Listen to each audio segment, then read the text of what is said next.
HR Summit in Seattle. And I had the pleasure of hearing Brené Brown speak.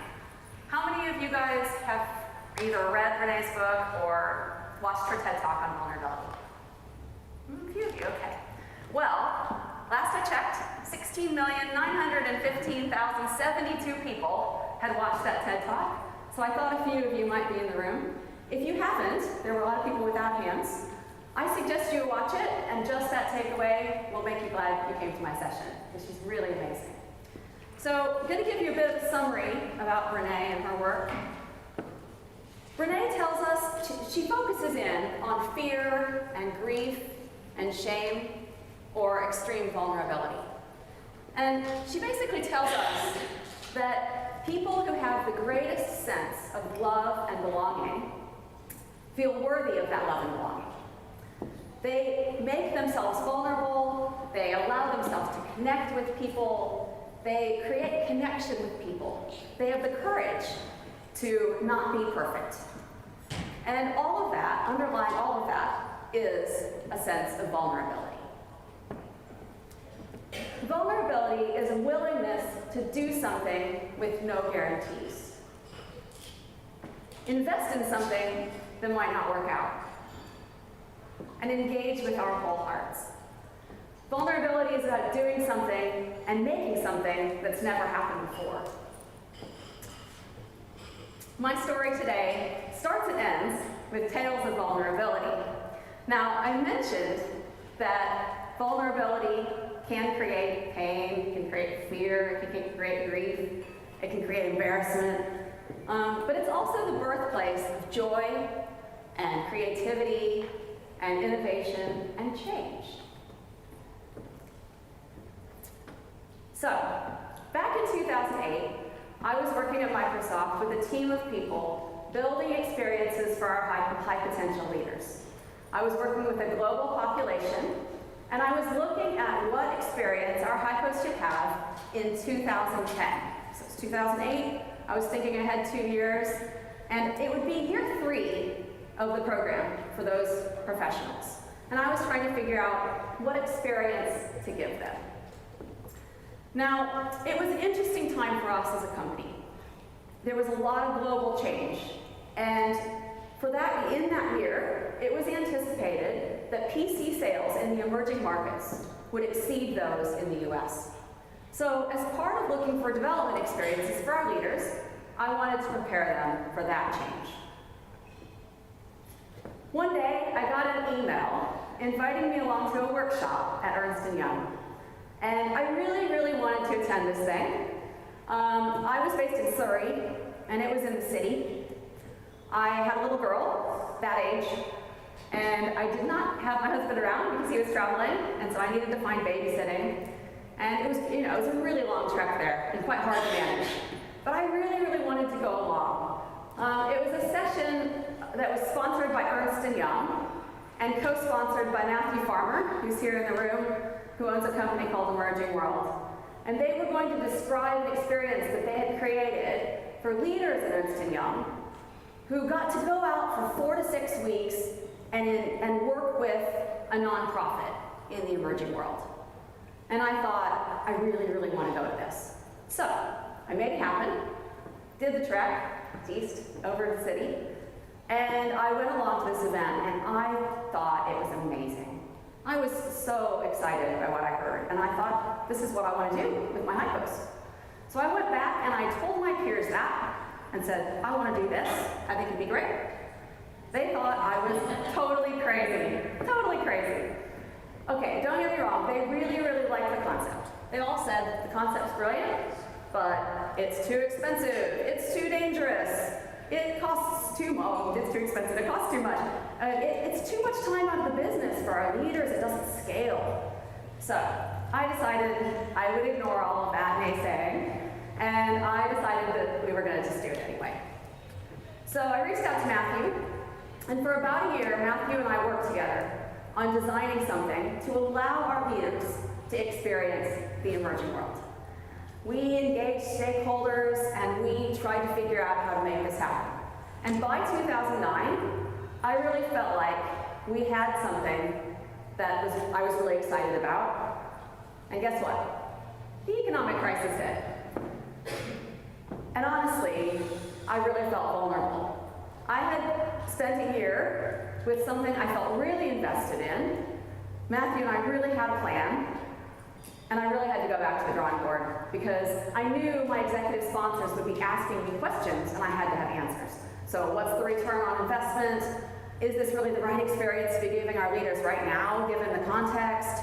You know, really, are we doing the right thing by doing this?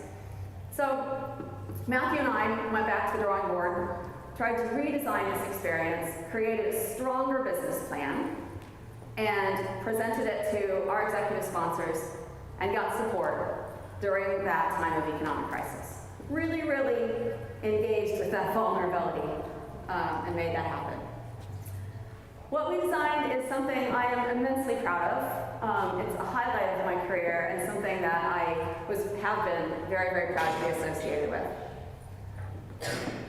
We took about 50 of our high potential leaders and we gathered them from around the world, gathered them in Kenya.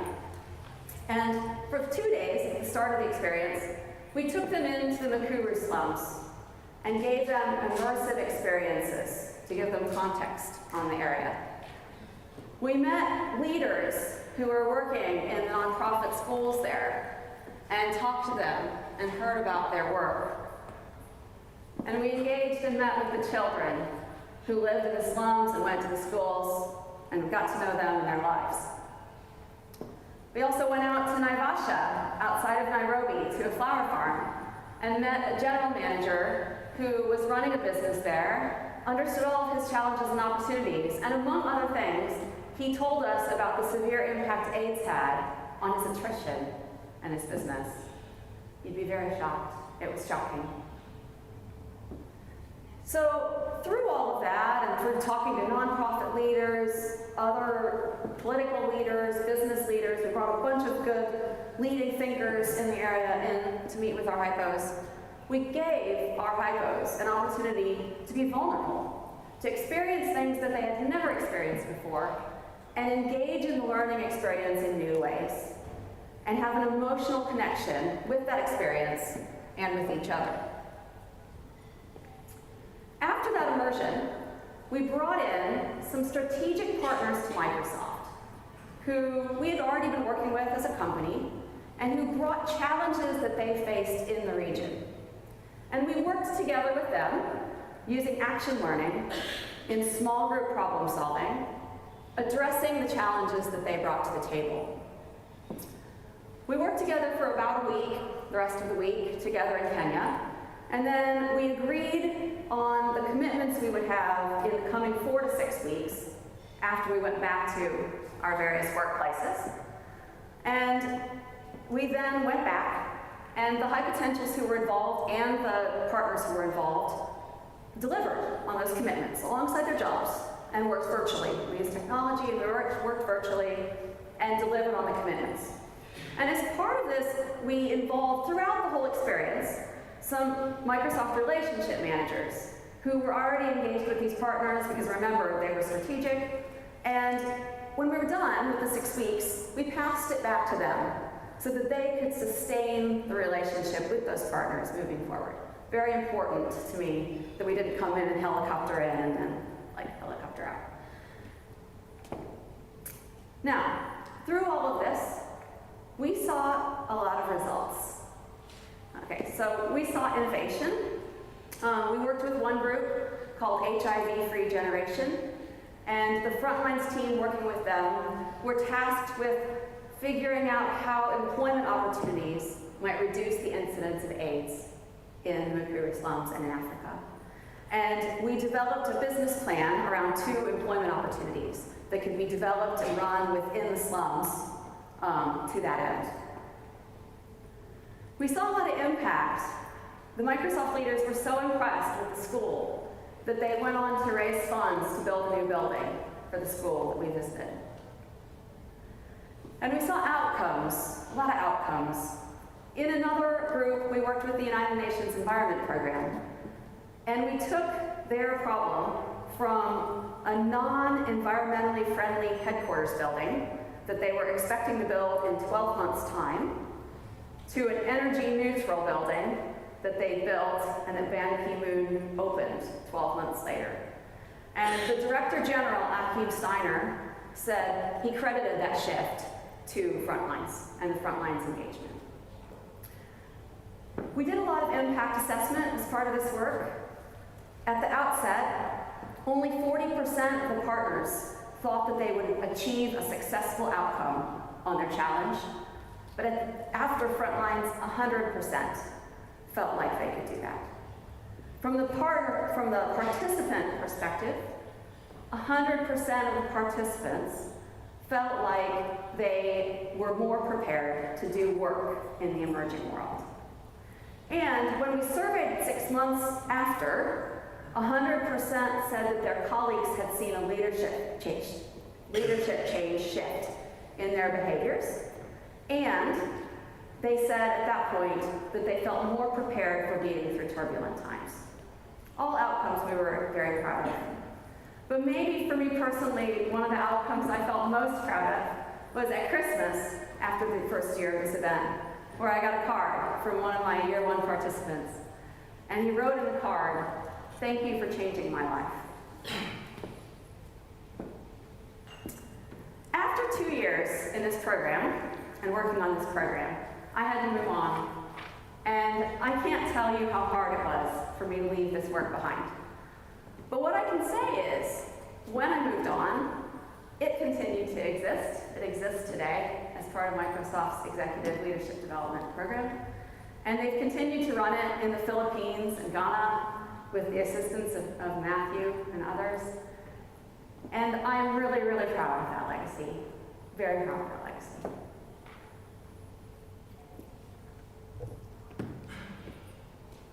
Oops, sorry. Now, here we are in 2014. And what I realized in 2014 is that vulnerability doesn't just apply to people, it applies to companies as well. So, I work at Microsoft, and Microsoft is at a time of absolutely immense transformation. We are moving our business to mobile and cloud. And currently, there are about 3 billion people in the world with internet-connected devices who have cloud-based services that span their work and their life. And Microsoft is in a great position to work with those individuals on enhancing their experience. At the core, Microsoft is a productivity and platform company. And we're now reinventing what productivity looks like for this mobile-first, cloud-first world. And, you know, that's a pretty difficult shift. And it doesn't just mean that we're just changing small things. It means we're shifting into entirely new markets, where we haven't been before. And moving from sometimes market share of 95% to places where we have no more than 15%. A lot of vulnerability. As part of this, we have to transform our culture. We really need to make a massive cultural shift. And we're focusing on things like making our whole organization have a stronger challenger mindset. We're looking at risk-taking. We're looking at agility and efficiency. We're trying to help employees learn from each other and benefit from that type of learning collaboration. And we're really trying to obsess over our customers so that what we build is what customers really want. Now, Microsoft doesn't have to change. It could stay doing exactly what it's been doing. It's been successful for 30 years. And lots of other companies don't change. They can put their head in the sand, just keep on along with the same strategy. But I've thought about that, and the companies that tend to not change aren't really household names anymore. And so I think by embracing the vulnerability, without the vulnerability that Microsoft's trying to embrace, there's no change, there's no innovation, there's no transformation. By embracing that, Microsoft can really recreate what they are and become just an amazing new place to be in the future. In 2014, I faced a lot of personal vulnerability as well. Back in January and February of this year, my neighbor, the River Thames, flooded into my house, bringing 2 feet of water into my home. Pretty much destroyed my home, bringing really, really serious vulnerability to my family, my foundations, my sense of self. And now, nearly however many months later, 9-10 months later, we're barely starting to recover from that impact. We're not in the house, we're still in a rental house. The build really only started about this week. And I've really had to face a lot of discomfort and fear and serious vulnerability. And I've really hated it. I really hated it, I've got to say. But I believe from Frontlines that when you go through something like this, the great things can arise out of the ashes. And I guess I should say mud in the case of this. And as part of the Microsoft transformation, my role is transforming. And I'm looking for new challenges, I'm taking new steps, and it feels really vulnerable, really vulnerable. But what I learned from Frontlines is that moments like these are opportunities to take a risk, to invest in things that might not work out, and to engage with my whole heart. And what I believe is that if I do that, it will bring me more energy, more creativity, more innovation, and greater joy. Thank you very much.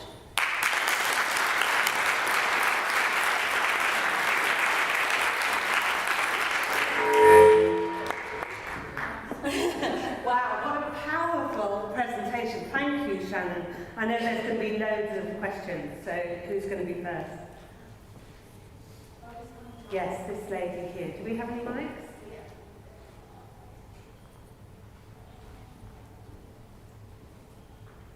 It was a lovely presentation, Shannon. Thank you very much.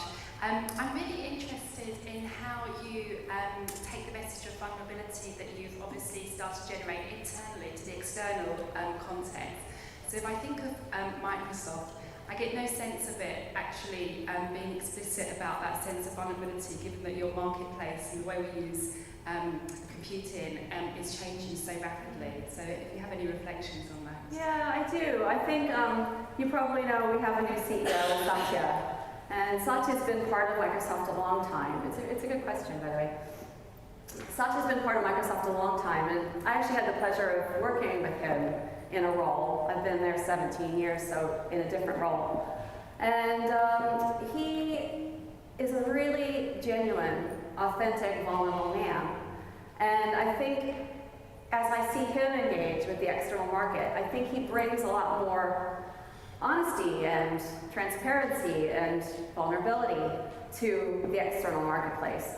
I think I've always felt like at Microsoft that what's inside Microsoft and what's represented outside don't necessarily match. I think that's probably true for lots and lots of organizations. But I like Satya as a face for Microsoft, and I think if people listen to him, they'll start seeing a lot more of that Microsoft vulnerability.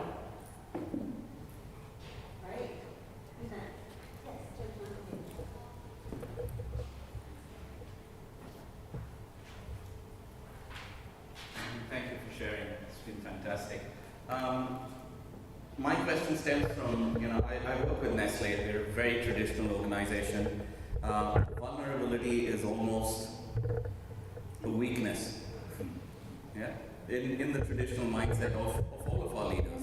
We expect our leaders to be, strong and out there. And how do you make that mindset shift with your leadership? You said, you made the business case in a time of economic challenge and got it through. Yeah. What made that happen? Well, my first reflection is that going on experiences like the ones that we provided these leaders in Africa help with that. Because I do think they felt vulnerable and they saw the benefits of that vulnerability. And we were working with leaders just under VP with the intent to create them as our next VPs, and a lot of them have gone on to do that. It's been a few years, and many of them are now corporate vice presidents and area vice presidents at Microsoft. And so I want to believe that going through something like what we've offered them helps them to recognize, like it helped me, that being vulnerable is not a bad thing. I think having Satya, again, not to overplay that, but I do feel like he absolutely internally shows loads of vulnerability. Many of you probably saw the press around his Hopper faux pas, and for those of you who didn't, he attended a Grace Hopper conference where he was engaging with a whole bunch of women. He did a brilliant job. I watched the whole speech. He really did do a brilliant, brilliant job. But he was asked about how you might ask for a pay rise. And he answered, I honestly think, in a way, he was thinking about his own career, and he answered really personally. And it did not come across well. And instead of like hiding behind that, he went straight out. He went straight out to the employees, he went straight out to the public, and he was just like, I screwed up. I did not answer that well. And I think if he's demonstrating that kind of vulnerability, then hopefully it's role modeling for the rest of our leadership. Thank you.